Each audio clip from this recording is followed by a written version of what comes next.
Ginunita ni Pangulong Ferdinand R. Marcos Jr. ang kaarawan ni Gat Andres Bonifacio sa pamamagitan ng pagbisita at pamahagi ng ayuda sa mga nasunugan sa Isla Puting Bato sa Tondo, Maynila. Yan ang ulat ni Bien Manalo. Napaluha na lamang si Nanay Nida nang maikwento sa amin kung gaano kasakit para sa kanya na makitang tinutupok ng apoy ang kanyang bahay na matagal na panahon niyang pinaghirapan.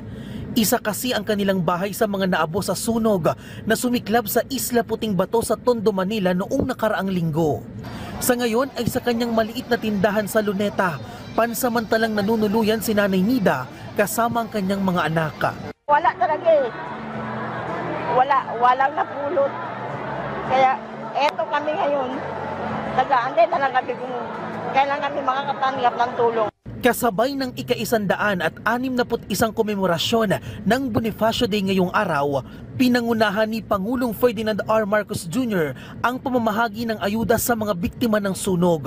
Bago yan ay personal muna niyang binisita at kinumusta ang kalagayan ng ating mga kababayan na pansamantalang nanunuluyan sa Delpan Evacuation Center.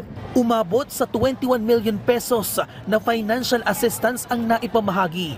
Nakatanggap ng tig 10,000 piso at family food packs ang bawat pamilya sa ilalim ng Assistance to Individuals in Crisis Situation Program ng Department of Social Welfare and Development. Habang namahagi naman ng mahigit 2,000 kumot at banig ang Office of the President. Kaya huwag niyo pong alalahanin, andito po ang city government, andito po ang national government, lahat po ng ahensya ng pamahalaang nasyonal. Kung ano man ang inyong pangangailangan, kami po ay nandito upang ibigay at idulot sa inyo kung ano pang serbisyo ang kinakailangan ninyong lahat.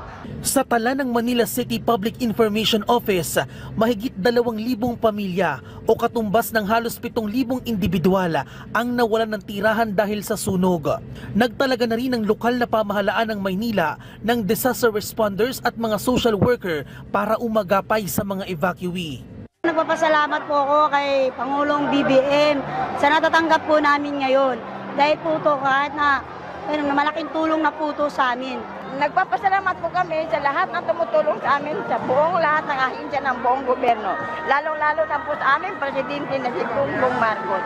Dahil sa amin, sa kunang nangyayari sa amin dito, malaking bagay po ang natatanggap namin. Nauna nang tiniyak ng LGU na magbibigay din sila ng financial assistance maging ng house reconstruction materials.